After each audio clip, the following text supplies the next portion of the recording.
Hello friends, मैं MS Bhati MSP coaching classes के YouTube channel MSP academy में आप सभी का तहे दिल से स्वागत करता हूं। आज का मोटिवेशनल सुविचार या कोट जो आपको ऊर्जावान बनाएगा, जो आपके चेहरे पर मुस्कान लेकर आएगा। तो सुनिए आज का मोटिवेशनल थॉट क्या है। कश्ती डूबकर निकल सकती है, कश्ती डूबकर निकल सकती है, समा बुझकर भी जल सकती है, समा बुझकर भी जल सकती है। ना हो मायूस ना बदल इरादे, ना हो मायूस ना बदल इरादे। किस्मत किसी भी वक्त बदल सकती है, किस्मत किसी भी वक्त बदल सकती है। अपने इरादे को न बदलना है, न कभी मायूस न होना है, क्योंकि किस्मत कभी भी आपका साथ दे सकती है, किस्मत कभी भी बदल सकती है, आपको सफलता हाथ लग सकती है। तो कभी भी मायूस नहीं होना चाहिए, न ही अपने इरादे बदलने चाहिए। केवल किस्मत कभी भी आपका साथ दे सकती है। आज का हमारा टॉपिक होगा नंबर सिस्टम या संख्या पद्धति।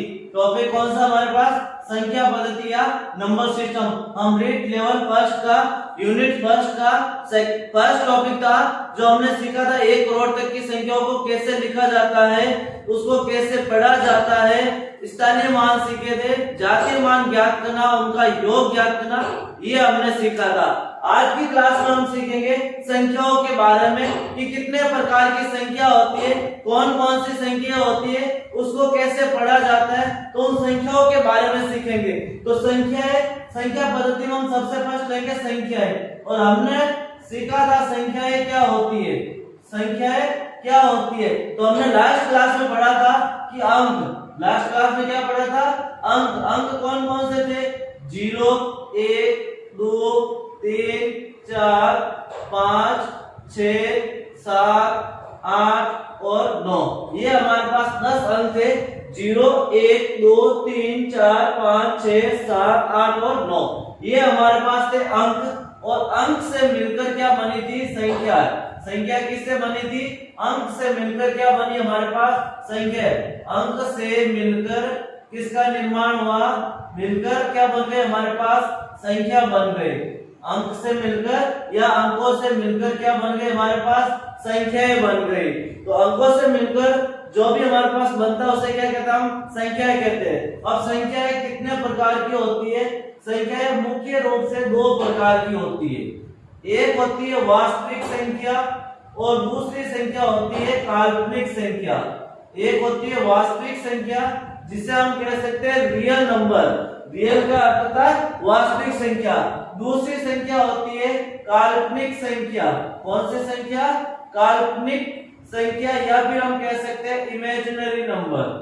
दूसरी संख्या कौन सी है? काल्पनिक संख्या, जिसे हम कह सकते हैं इमेजिनरी नंबर। यह होती है संख्या मुख्य रूप से 2 प्रकार की। मैं संख्याओं का अच्छे से क्लासिफिकेशन, इसका वर्गीकरण समझाऊंगा, कभी नहीं भूलोगे जैसा वर्गीकरण समझाऊंगा। तो काल्पनिक संख्या, अब काल्पनिक संख्या कौन सी होती है? जैसे कि काल्पनिक संख्या अंडरूट के अंदर माइनस की संख्या होती है। अंडरूट के अंदर कौन सी संख्या होती है? माइनस की संख्या होती है, जिसे हम ए आइटा से भी प्रदर्शित कर सकते हैं। ए का अर्थ है वो संख्या जो अंडरूट के अंदर है। तो काल्पनिक संख्या कौन सी होगी? जब अंडरूट के अंदर माइनस की संख्या हो। अंडरूट के अंदर कैसी संख्या हो? माइनस की संख्या हो, तो उसे हम क्या कहते हैं? ए आइटा या अंडरूट ऑफ -2। तो ये होती है काल्पनिक संख्या, जिसकी हम कल्पना करते हैं। काल्पनिक का क्या होता है? कल्पना करना, इमेजिनरी करना। इमेज अर्थात हमें मानना है कि ये संख्या हो सकती है। कि यहाँ पर आयोटा क्या लेते हैं? हम इसका आयोटा साइन लेते हैं कि काल्पनिक संख्याओं का साइन क्या होता है? आयोटा। तो ये होती है काल्पनिक संख्या, जिसे हम कहते हैं इमेजिनरी नंबर। इसको मैं एक और लिख सकते हैं, जैसे कि ये तो भाई काल्पनिक संख्या। अब लेंगे हम वास्तविक संख्या। वास्तविक संख्या कौन कौन सी होती है? तो इसका भी वर्गीकरण अलग अलग टाइप से अलग अलग है। जितने इसके टाइप है, कुछ संख्याएं सम और विषम संख्या के अनुसार वर्गीकरण, या फिर हम कह सकते हैं धनात्मक और ऋणात्मक के अनुसार वर्गीकरण, परिमेय और अपरिमेय के अनुसार वर्गीकरण। तो इस वास्तविक संख्या का वर्गीकरण अलग अलग है। तो मैं यहाँ पर वास्तविक संख्या में कौन कौन सी संख्या आती है वो सारी संख्या आपको बताता हूँ कि वास्तविक संख्या में कौन कौन सी संख्या आएगी। तो मैं यहाँ लिख रहा हूँ वास्तविक संख्या में कौन सी संख्या। सबसे फर्स्ट वास्तविक संख्या में हम पढ़ेंगे पूर्ण संख्या। कौन सी संख्या? पूर्ण संख्या। उसके बाद दूसरी संख्या होगी प्राकृत संख्या। दूसरी संख्या कौन सी हो जाएगी? प्राकृत संख्या, या फिर मैं कह सकता हूँ फर्स्ट संख्या हो जाएगी पूर्ण, सेकंड हो जाएगी प्राकृत। मैं यहाँ फर्स्ट की जगह पूर्ण की जगह प्राकृत भी लिख सकता हूँ और सेकंड संख्या प्राकृत की जगह क्या लिख सकते हैं? पूर्ण संख्या। यह संख्याओं का वर्गीकरण और लिखना हम कैसे भी लिख सकते हैं। तो फर्स्ट हो गई प्राकृत संख्या, सेकंड हो गई पूर्ण संख्या और थर्ड लिखेंगे हम पूर्णांक संख्या। थर्ड कौन सी हो जाएगी हमारे पास? पूर्णांक संख्या। इन संख्याओं का एक बार मैं वर्गीकरण बताता हूँ केवल, और उसके बाद इस सब संख्याओं को हम विस्तार से समझेंगे एक एक संख्या को। तो फर्स्ट होती है प्राकृत संख्या, पूर्ण संख्या, पूर्णांक संख्या। इसके बाद लेंगे हम पूर्णांक के बाद सम संख्या। कौन सी संख्या? सम संख्या। सम संख्या के बाद हम लेंगे विषम संख्या। सम संख्या के बाद कौन सी संख्या लेंगे? विषम संख्या। और विषम संख्या के बाद लेंगे हम भाज्य संख्या। कौन सी संख्या? भाज्य संख्या। और उसके बाद हम लेंगे अभाज्य संख्या। कौन सी संख्या? अभाज्य संख्या। जो संख्या का वर्गीकरण है वो वर्गीकरण मैं समझा रहा हूँ। प्राकृत संख्या जिसे हम नेचुरल नंबर कहते हैं, पूर्ण संख्या होल नंबर कहते हैं, पूर्णांक संख्या इंटीजर नंबर कहते हैं, सम संख्या इवन नंबर कहते हैं, विषम संख्या ऑड नंबर कहते हैं, भाज्य संख्या कंपोजिट नंबर या संयुक्त संख्या भी कह सकते हैं। भाज्य संख्या को क्या कह सकते हैं हम? संयुक्त संख्या भी कह सकते हैं। भाज्य संख्या को क्या कह सकते हैं?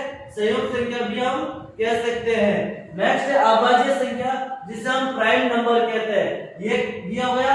इसके अलावा और वास्तविक संख्या का वर्गीकरण और वास्तविक संख्याओं का वर्गीकरण।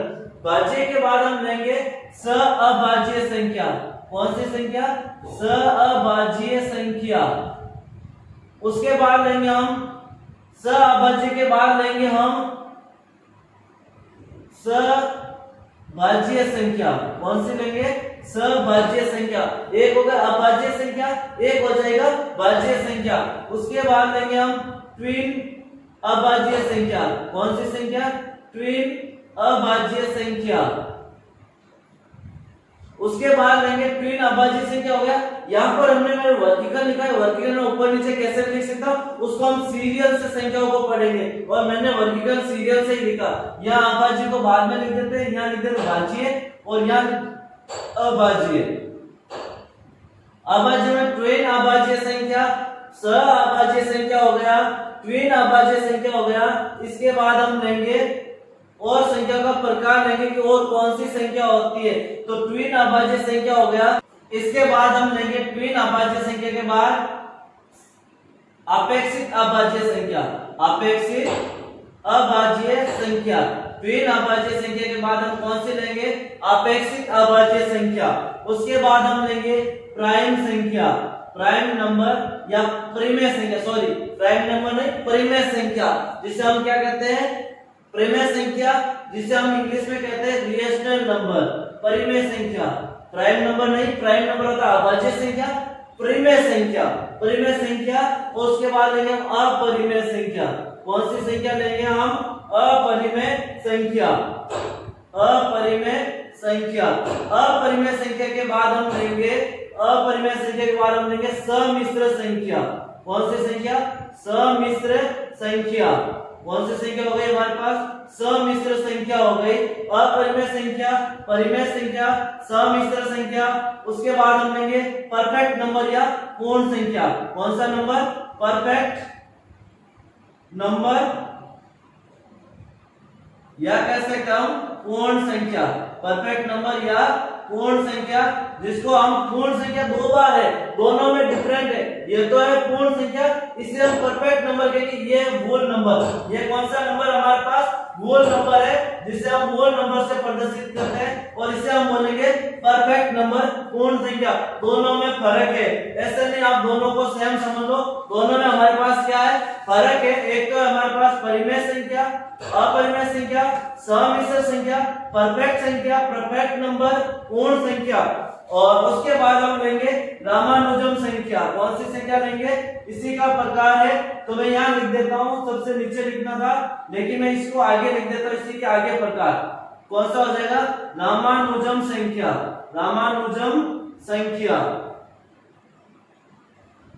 अब देखो कौन कौन सा प्रकार हो गया संख्या के, कितनी हो गई टोटल गिनो। 1 2 3 4 5 6 7 8 9 10 11 12 13 14 15 16 17 18 और 19 ये हमारे पास सारी संख्याएं थी। उस संख्याओं को मैंने आपको बता दिया कि संख्याओं का वर्गीकरण हमारे पास ये है। तो कौन कौन सी संख्याएं थी? दो प्रकार की थी, वास्तविक और काल्पनिक। वास्तविक संख्या में हमारे पास प्राकृत संख्या आती है, पूर्ण संख्या आती है, पूर्णांक संख्या आती है, सम संख्या आती है, विषम संख्या, भाज्य संख्या जिसे हम संयुक्त संख्या भी कहते हैं, अभाज्य संख्या, सहभाज्य संख्या, सहअभाज्य संख्या, ट्विन अभाज्य संख्या, अपेक्षित अभाज्य संख्या, परिमेय संख्या, अपरिमेय संख्या, सम्मिश्र संख्या, परफेक्ट नंबर या पूर्ण संख्या और रामानुजन संख्या। तो ये हो गई हमारे पास वास्तविक संख्या और एक थी काल्पनिक संख्या। ये होता है संख्याओं का वर्गीकरण। जो मैंने पूर्ण रूप से जितनी भी संख्याएं थी सारी संख्याओं का वर्गीकरण आपके सामने है। आप इसका स्क्रीनशॉट भी ले सकते हो। ये क्या है? हमारे पास सारी संख्याओं के प्रकार थे, कितनी भी संख्या वो सारी संख्या मैंने आपको एक साथ एक बोर्ड पे लिखवा दी और एक ही स्क्रीनशॉट में आप सारी संख्या लिख सकते हो। तो आप इसका स्क्रीनशॉट ले सकते हो। अब हम संख्याओं का प्रकार देख लिया, अब इन संख्याओं को विस्तार से समझते हैं। फर्स्ट संख्या लेंगे वास्तविक संख्या। कौन सी संख्या लेंगे हम? वास्तविक संख्या, जिसे हम क्या कहते हैं? रियल नंबर कहते हैं। कौन से नंबर? रियल नंबर भी हम कह सकते हैं कि वास्तविक संख्या को हम क्या कहते हैं? Real number. तो रियल नंबर कौन सी होती है? वास्तविक संख्या कौन सी होती है? तो इसमें परिमेय और अपरिमेय संख्या का समुच्चय होता है। परिमेय प्लस अपरिमेय संख्या, ये दोनों का समुच्चय होता है कि दोनों का मिश्रण होता है हमारे पास रियल नंबर, जिसे हम वास्तविक संख्या कहते हैं। और परिमेय संख्या में भी, इसमें वास्तविक संख्या में लगभग वर्ल्ड की ऑल आर संख्या आती है, केवल इमेजिनरी नंबर के अलावा। जो अभी हमने पढ़ा था, अनरूट के अंदर माइनस का 2 है, अनरूट के अंदर माइनस का 7 है, अनरूट के अंदर माइनस का 16 है। इसके अलावा जितने भी नंबर है जो अनरूट के अंदर नंबर है, इनके अलावा डैश डैश करता हूं इसको लो, कोई भी नंबर अनरूट में माइनस वाला, इसके अलावा जो ये सेट है हमारे पास माइनस का स्क्वायर रूट वाला, इसके अलावा जितने भी वर्ल्ड के नंबर है वो सारे नंबर कौन से होंगे? रियल नंबर होंगे, जिसे हम कहते हैं वास्तविक संख्या। अब उसमें से हम विस्तार से इसको पढ़ेंगे कि वास्तविक संख्या में कौन कौन सा था। अभी हमने देखा था प्रकार, उसमें से फर्स्ट प्रकार लेंगे हम, सबसे फर्स्ट प्रकार लेंगे प्राकृत संख्या। कौन सी संख्या लेंगे हम? प्राकृत संख्या लेंगे। प्राकृत संख्या को हम कहते हैं नेचुरल नंबर। क्या कहते हैं हम प्राकृत संख्या को? Natural number. अब हमें देखना है कि प्राकृत संख्या में कौन सी संख्या आती है।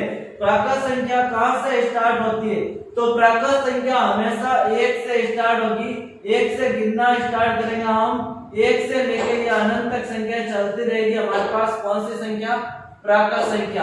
हम अनंत तक चलेंगे। अनंत का अर्थ इसका कोई अंत नहीं होता। अनंत का अर्थ क्या होता है? इसका कोई अंत नहीं होता है, संख्या चलती ही रहती है। तो हम अनंत को यहाँ पर लिखेंगे नहीं। ऐसे नहीं आप अनंत का साइन, कभी कभार आपने पढ़ा होगा कि ये लिखते हैं अनंत का साइन, जिसे इनफाइनाइट कहते हैं, लेकिन ये साइन कभी लगाना नहीं, क्योंकि ऐसी कोई संख्या नहीं होती है। हमें तो लिखना संख्या, और संख्या लिखना तो ऐसी कोई संख्या होती है क्या? ऐसी संख्या नहीं होती है। और अनंत का मतलब होता है कि इसका कोई एंड नहीं होता है, इसकी कोई लास्ट संख्या नहीं है। तो हम लास्ट संख्या नहीं है तो कैसे लिखेंगे? नहीं लिख सकते ना, इसलिए हम अनंत का साइन कभी नहीं लिखेंगे। केवल हम शो कर सकते हैं, हम बोल सकते हैं कि अनंत तक चलती है। कहां तक चलती है? अनंत तक चलती है, केवल हम बोल सकते हैं, इसको लिख नहीं सकते, क्योंकि ये साइन कभी भी संख्या नहीं होती है। यह होती है हमारे पास प्राकृत संख्या। और इस प्राकृत संख्या को हम किससे प्रदर्शित करते हैं? कैपिटल एन से प्रदर्शित करते हैं प्राकृत संख्या को, क्योंकि यहाँ पर स्पेलिंग नेचुरल नंबर एन से स्टार्ट होती है, तो इसे हम किससे प्रदर्शित करते हैं? एन से प्रदर्शित करते हैं। इसके बाद सेकंड संख्या हमने लिखा था पूर्ण संख्या। ये तो था हमारे पास प्राकृत संख्या। सेकंड संख्या हमने लिखी थी पूर्ण संख्या। जो अभी हमने प्रकार लिखे थे उसमें सेकंड प्रकार था पूर्ण संख्या। तो पूर्ण संख्या कौन सी संख्या होगी? यदि हम प्राकृत संख्या में, किसमें?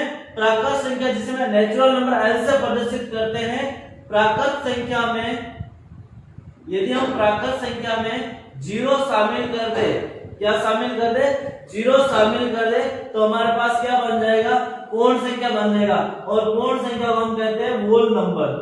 पूर्ण संख्या को हम क्या कहते हैं, होल नंबर कहते हैं। इंग्लिश में कभी कभार पूछ सकता है कि होल नंबर कौन सा है, नेचुरल नंबर कौन से होते हैं, तो इंग्लिश भी साथ साथ में ध्यान रखना।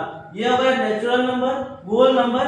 यदि हम प्राकृत संख्या में जीरो शामिल कर दे तो मैं इसका कौन कौन से नंबर आ जाएंगे हमारे पास, जीरो और प्राकृत संख्या। आपको पता है प्राकृत संख्या 1 से स्टार्ट होती है। कहां से स्टार्ट होती है, 1 से, और ये भी कहां तक चलेगी, अनंत तक चलेगी। तो हम होल नंबर का सेट क्या कह सकते हैं, 0 1 2 3 4 और इनफाइनाइट तक चलेगी। इनफाइनाइट को सॉल्व नहीं करना, हमें लिखना नहीं है। ये संख्या कहां तक चलेगी, अनंत तक चलेगी। और इसे किससे प्रदर्शित करेंगे, हम इसे W से डिनोट करेंगे, क्योंकि यहाँ पर W होल स्पेलिंग W से स्टार्ट होती है, तो इसे हम कैपिटल W से क्या करते हैं, प्रदर्शित करते हैं। तो मैं ऐसे भी लिख सकता हूँ W बराबर 0 1 2 3 4 5 इस प्रकार अनंत तक चलेगी। यह हो सकता है हमारे पास सेट W का भी। इसको हम किससे प्रदर्शित करते हैं, W से करते हैं। तो यहाँ पर एक क्वेश्चन और आता है, जैसे मैं यहाँ पर एक क्वेश्चन लिखता हूँ, उस क्वेश्चन का आंसर देना है। क्वेश्चन क्या हमारे पास, जैसे सभी प्राकृत संख्या, सभी प्राकृत संख्या पूर्ण संख्या हो सकती है क्या, सभी प्राकृत संख्या पूर्ण संख्या हो सकती है क्या,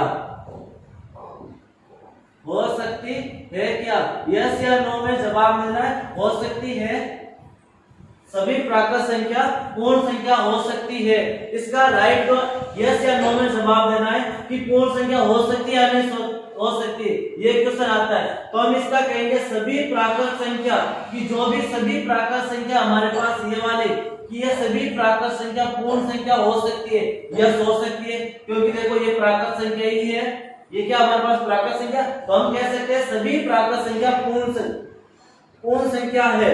यदि मैं इसका उल्टा लिखता हूं, इसका क्या लिखता हूं, उल्टा लिखता हूं, यहाँ पर मैं इसी क्वेश्चन में यहाँ पर लिखता हूं कि सभी पूर्ण संख्या, सभी पूर्ण संख्या प्राकृत संख्या हो सकती क्या, प्राकृत संख्या हो सकती है। इसका आंसर क्या देना आपको, इसका भी यस या नो में देना है कि सभी पूर्ण संख्या, जो हमारे पास पूर्ण संख्या वाला सेट है वो प्राकृत संख्या हो सकता है या नहीं हो सकता। तो यहाँ पर देखिए ये है पूर्ण संख्या, बताओ ये सारी पूर्ण संख्या प्राकृत संख्या है क्या, नहीं है, यहाँ पर जीरो नहीं आ रहा। तो कभी भी जब एक अंक भी नहीं आता है तो वो कभी भी राइट नहीं होगा। मैथ का यही रूल होता है कि एक नंबर के लिए भी गलत है तो पूरे स्टेटमेंट के लिए क्या होगी, गलत होगी। तो हम कह सकते हैं कि ये स्टेटमेंट रॉन्ग होगा और ये स्टेटमेंट क्या होगा, राइट होगा।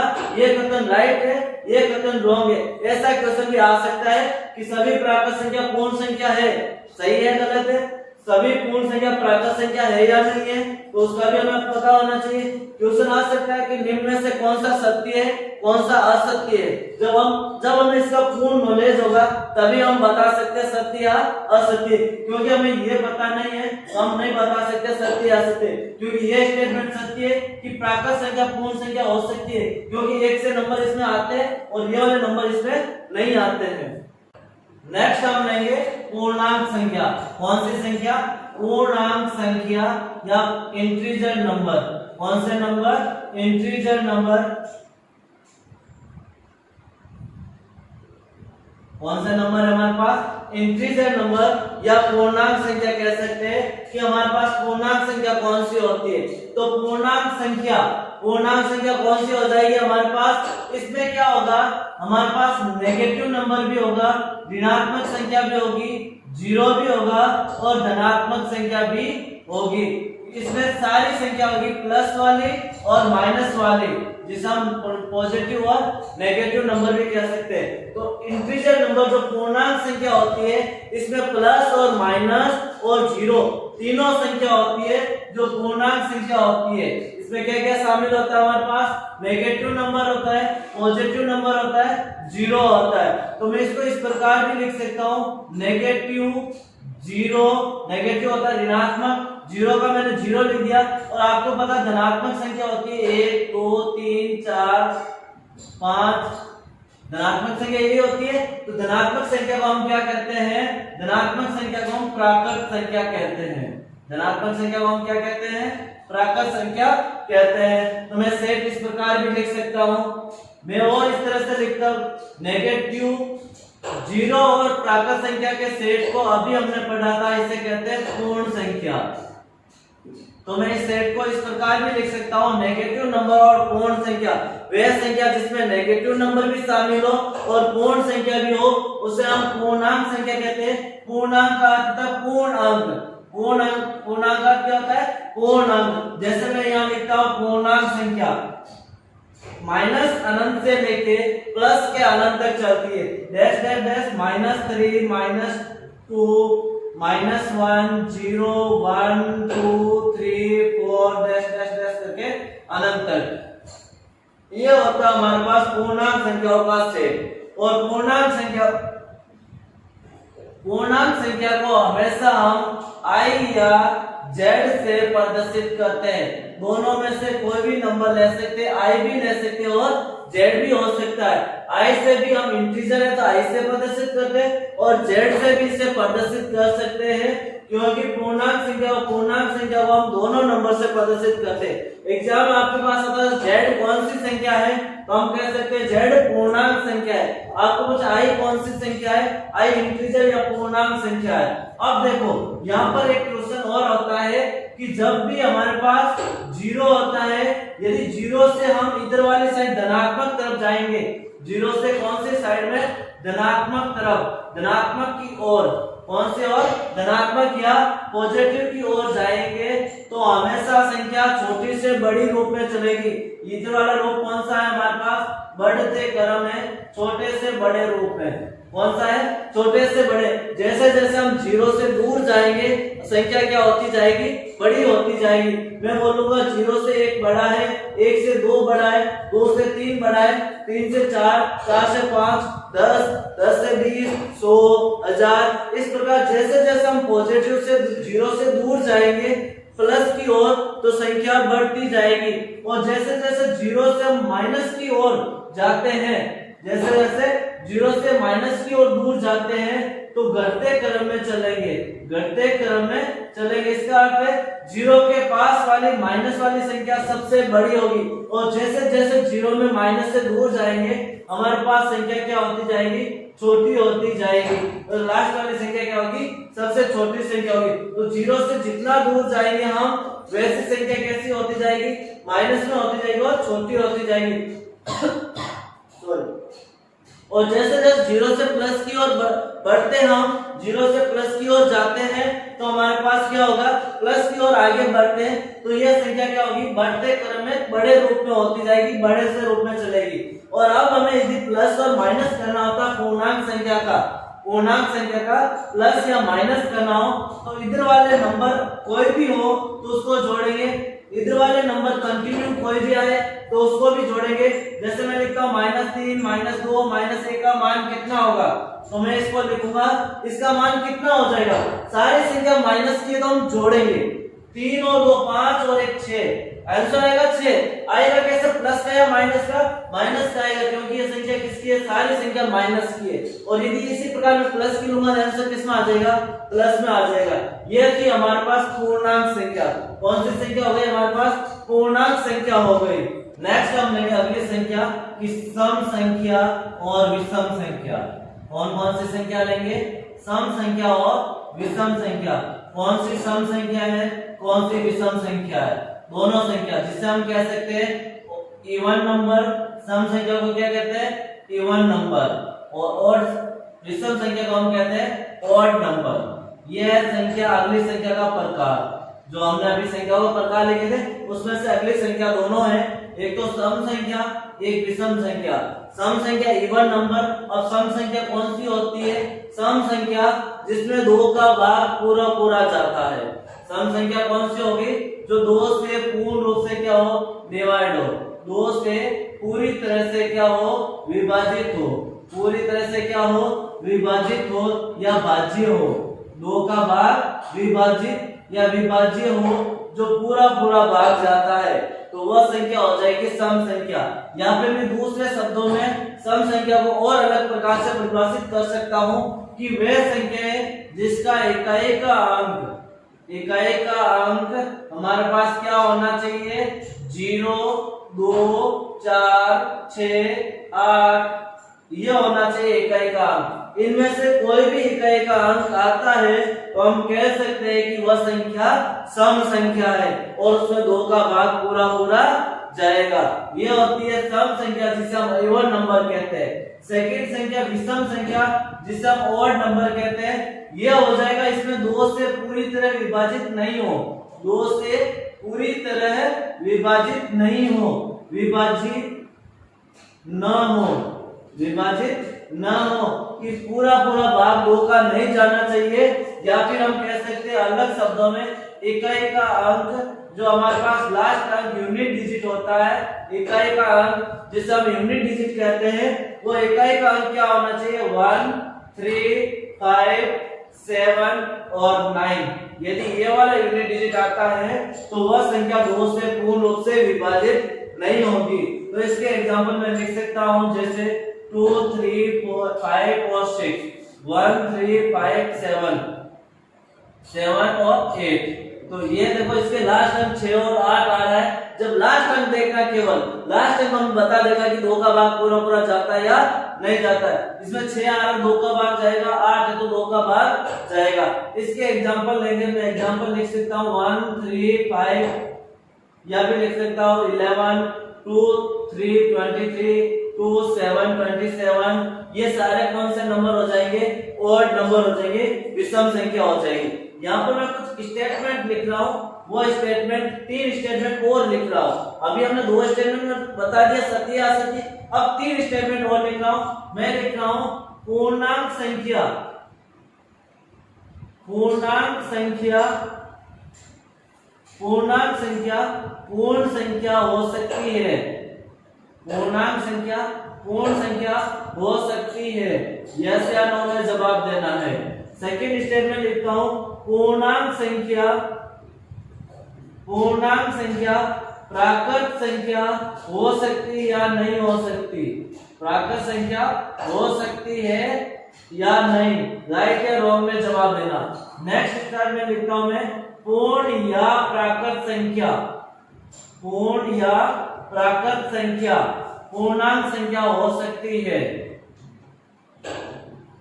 पूर्णांक संख्या हो सकती है, इसका जवाब देना है हमें।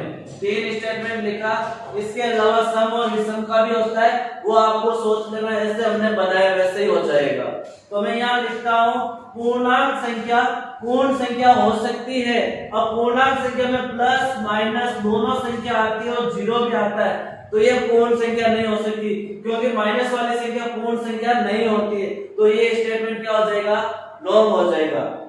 पूर्णांक संख्या प्राकृत संख्या हो सकती है, ये भी नहीं हो सकता, क्योंकि पूर्णांक संख्या में माइनस, 0 और प्लस ये तीनों संख्या आती है और प्राकृत संख्या में केवल प्लस वाली संख्या आती है। तो ये स्टेटमेंट भी क्या हो जाएगा, रॉन्ग हो जाएगा। उसके बाद हमारे पास नेक्स्ट होता है पूर्ण या प्राकृत संख्या पूर्णांक संख्या हो सकती है। ये स्टेटमेंट राइट होगा, क्योंकि ये 0 और प्राकृत संख्या दोनों संख्या पूर्णांक संख्या में आती है, पूरी संख्या इसमें आती है। यदि एक भी नहीं आती हम रॉन्ग कहते हैं, ये सारी संख्या इसमें आती है, तो दोनों स्टेटमेंट के लिए ये कथन क्या हो जाएगा, राइट हो जाएगा। तो ये 3 क्वेश्चन भी आपको कथन भी ध्यान रखना है, इंपॉर्टेंट है। आपको पूछ सकता है निम्न में से कौन सा असत्य है, निम्न में से कौन सा सत्य है, क्वेश्चन आप अलग पैटर्न के आने शुरू हो गए हैं। नेक्स्ट संख्या लेते हैं हम भाज्य संख्या व अभाज्य संख्या, भाज्य संख्या व अभाज्य संख्या, अभाज्य संख्या दोनों को हम लिखेंगे। तो यहाँ पर देखेंगे फर्स्ट हम एक बार केवल हम भाज्य संख्या को लिखेंगे। भाज्य संख्या जिसे हम बोल सकते हैं कंपोजिट नंबर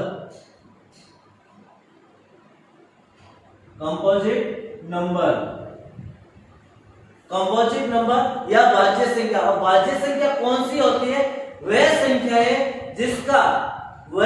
है जिसमें एक के अलावा, एक या स्वयं के अलावा किसी और संख्या का भी भाग जाता है या उसके एक व स्वयं के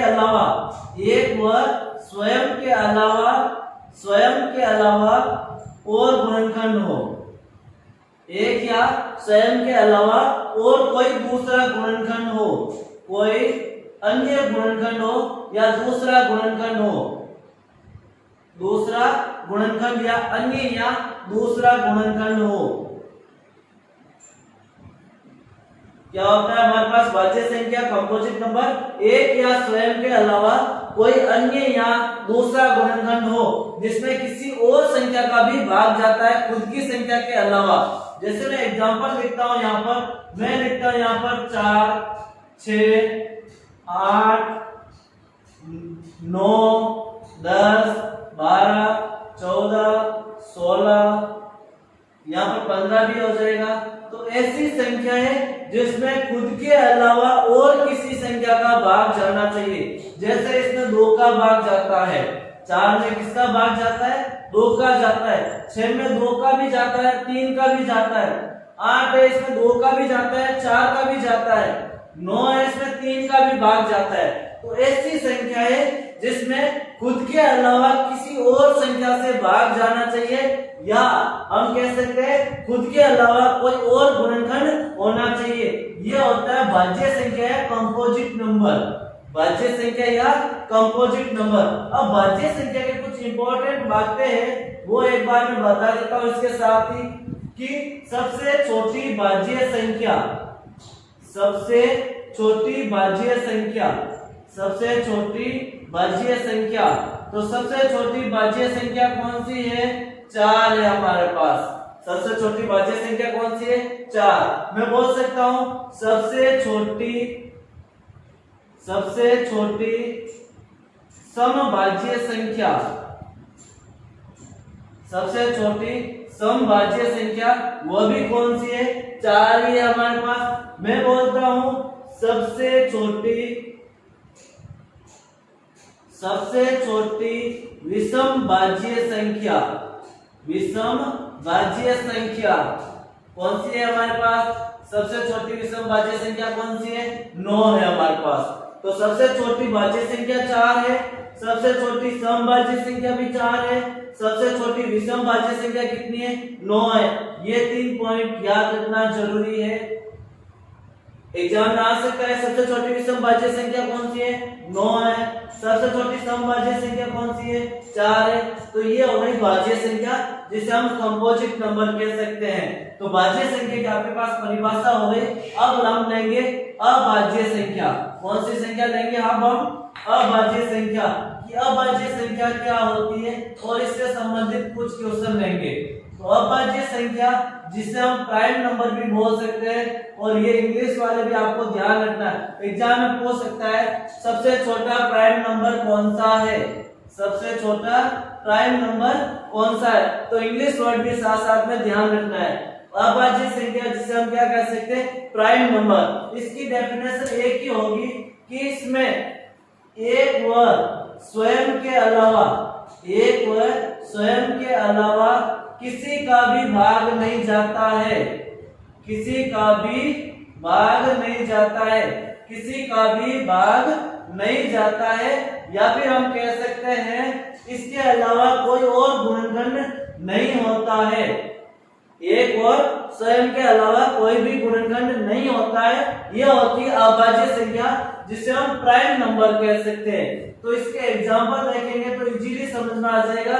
एग्जाम्पल कौन कौन से हैं, जैसे मैं लिखता हूं 2 है, 3 है जिसमें किसी का भाग नहीं जाता है, 3 के बाद 5 नंबर है हमारे पास, 7 है, 11 है, 13 है, 15 नहीं 17, 19, इस प्रकार 23, इस प्रकार संख्या चलती रहेगी जिसमें खुद के अलावा किसी का भी भाग नहीं जाता है। देखो यहाँ पर 2 का भाग किसी में भी नहीं जाता है, 3 में किसी का भी भाग नहीं जाता है, 5 में किसी का भी भाग नहीं जाता है। अब मैंने अभी आपको 2 संख्या की कोई भाज्य व अभाज्य, दोनों की तो परिभाषा हो गई, इजीली समझ में आ गई। अब मैंने इस दोनों एग्जाम्पल में एक वर्ड आपने ध्यान दिया होगा कि मैंने एक अंक एक किसी में भी नहीं लिखा, न तो बाजी में है न आबाजी में, तो हम कह सकते हैं इंपॉर्टेंट पॉइंट ये कह सकते हैं कि एक न तो बाज्य है, एक न तो बाज्य है और न ही अबाज्य है। एक क्या है, न तो बाज्य है न ही अबाज्य है। एक को हम किसी में भी काउंट नहीं कर सकते, हम अपनी भाषा में कह सकते हैं कि एक आवारा अंक है। कौन सा अंक है, आवारा अंक है, जो ऐसे ही फिरता है चलता है, किसी में भी काउंट नहीं कर सकते। तो एक न तो बाज्य है न ही अबाज्य है। यहाँ पर एक पॉइंट और लिखवाता हूं मैं कि सबसे छोटी अबाज्य संख्या, सबसे छोटी अबाज्य संख्या, सबसे छोटी अभाज्य संख्या कौन सी है हमारे पास, सबसे छोटी अभाज्य संख्या 2 है। मैं लिखता हूं सबसे छोटी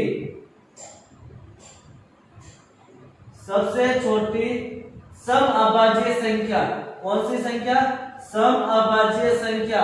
तो सम अभाज्य संख्या कौन सी हो जाएगी हमारे पास, इसमें देखो सम संख्या कौन सी है, 2 ही है। मैं लिखूंगा सबसे छोटी विषम अभाज्य संख्या, सबसे छोटी विषम अभाज्य संख्या। तो सबसे छोटी विषम अभाज्य संख्या कौन सी हो जाएगी, इसमें देखिए सबसे छोटी विषम अभाज्य संख्या कौन सी है, 3 है। तो मैं इसका आंसर लिखूंगा 3 हो गया। अब एक और एग्जांपल लिख रहा हूं मैं यहाँ पर, कुल सम संख्या कितनी, कुल सम अभाज्य संख्या कितनी है, सम अभाज्य संख्या कितनी है, अभाज्य संख्या कितनी है। अब हमें आपको ये बताना है, ये इंपॉर्टेंट पॉइंट है, बहुत इंपॉर्टेंट है, वेरी इंपॉर्टेंट। अब हमें बताना है कि इसमें से सम अभाज्य संख्या कितनी है, नंबर ऑफ सम संख्या, कितनी सम संख्या अभाज्य संख्या इसमें से काउंट करना है। तो देखो अभाज्य संख्या केवल एक ही है और वो कौन सा नंबर है, 2। हम कितनी भी अभाज्य संख्या लिखेंगे तो उसमें कोई भी सम संख्या नहीं आएगी केवल 2 के अलावा। तो हम यहाँ लिख सकते हैं सम अभाज्य संख्या कितनी है, 2 है, एक ही है और एक नंबर कौन सा है, 2 नंबर है। एक संख्या और एक नंबर ही कौन सा है, 2 है। तो हम कह सकते हैं सम अभाज्य संख्या कितनी है, एक ही है। और मैं यह बोलूं सबसे बड़ी अभाज्य संख्या कौन सी होगी, सम में सबसे बड़ी सम अभाज्य संख्या कौन सी होगी, 2 ही होगी। यदि मैं यहाँ लिखूं सबसे बड़ी सम अभाज्य संख्या, छोटी की जगह और क्या लिख सकता हूँ, बड़ी। छोटी या बड़ी कोई भी पूछे तो उसका आंसर कितना आएगा हमारे पास, 2 ही आएगा। 2 पॉइंट और लिखवा देता हूँ मैं यहाँ, साथ में बता देता हूँ, इजीली समझ में आ जाएगा। भाज्य और अभाज्य से संबंधित क्या पॉइंट है, जैसे मैं लिखता हूँ सबसे छोटी सम अभाज्य संख्या का वर्ग, सबसे छोटी सम अभाज्य संख्या का वर्ग, सबसे छोटी सम अभाज्य संख्या का वर्ग, सम अभाज्य संख्या का वर्ग, सबसे छोटी सम अभाज्य संख्या का वर्ग, सबसे बड़ी सबसे छोटी सम अभाज्य संख्या का वर्ग, सबसे छोटी सम भाज्य संख्या है। क्या है हमारे पास, सबसे छोटी सम अभाज्य संख्या का वर्ग सबसे छोटी सम भाज्य संख्या है। अभी हमने पढ़ा था सम अभाज्य संख्या कितनी है, 2 है और सम भाज्य संख्या कितनी है, 4 है। तो 2 का वर्ग कितना होता है, 4 होता है। तो ये हो गई सबसे छोटी सम अभाज्य संख्या, ये हो गई सबसे छोटी सम भाज्य संख्या। इसी तरह ये तो हो गया सम का, और यदि सम की जगह मैं विषम लिखूं, सम की जगह क्या लिख देता हूं, विषम। सम की जगह क्या लिख देता हूं, विषम लिख देता हूं। सबसे छोटी विषम अभाज्य संख्या का वर्ग सबसे छोटी विषम भाज्य संख्या होगा। क्या हो जाएगा, सेकंड पॉइंट, सबसे छोटी की जगह मैंने क्या लिख दिया, सबसे छोटी विषम अभाज्य संख्या, सबसे छोटी विषम अभाज्य संख्या का वर्ग, विषम अभाज्य संख्या का वर्ग सबसे छोटी विषम भाज्य संख्या होगी, विषम भाज्य संख्या है। कैसे, 3 का वर्ग कितना होता है? 9 होता है। 3 अभाज्य संख्या है, 9 भाज्य संख्या, और दोनों ही क्या है? छोटी संख्याएं है। तो ये भी पॉइंट आपके लिए इंपॉर्टेंट है, ये भी ध्यान रखना है। एक भी ऐसा पॉइंट नहीं होगा वो जो मैं आपके लिए छोड़ूंगा पीछे कि आपको पता नहीं, सारे पॉइंट मैं आपको क्लियर करूंगा। आप केवल इस क्लास को रिवाइज कर लेना, जो समझ में नहीं है पुनः एक बार क्लास को देख लेना, आपको समझ में आ जाएगा। रिवाइज जरूर करना, क्योंकि जब तक आप अपने हाथों से मेहनत नहीं करोगे तब तक हम इस क्वेश्चनों को सॉल्व नहीं कर सकते। मैथ का यही फंडा है, मैथ का यही रूल है कि जब तक आप अपने हाथों से सॉल्व नहीं कर सकते तब तक हम इसको इजी सब्जेक्ट नहीं मान सकते। आज की क्लास में हमने क्या क्या पढ़ा था? वास्तविक संख्या, संख्या पद्धति में संख्याएं थी। संख्या के दो प्रकार थे, एक तो काल्पनिक संख्या, दूसरी वास्तविक संख्या। कौन कौन सी? वास्तविक व काल्पनिक संख्या, वास्तविक व काल्पनिक संख्या। और दूसरा पढ़ा था हमने वास्तविक संख्या के प्रकार में कौन कौन सी संख्याएं पढ़ ली हमने पढ़ ली पूर्ण संख्या, पूर्णांक संख्या, प्राकृत संख्या, सम संख्या, विषम संख्या, भाज्य संख्या और अभाज्य संख्या। ये आज हमने ये टॉपिक क्लियर कर लिए। संख्याओं में कितनी संख्या पढ़ ली? 1 2 3 4 5 6 7 8 9, 9 संख्या आज हमने पढ़ ली। पूर्ण, पूर्णांक, प्राकृत, सम, विषम, भाज्य, अभाज्य, वास्तविक और काल्पनिक संख्या, ये आज हमने पढ़ ली।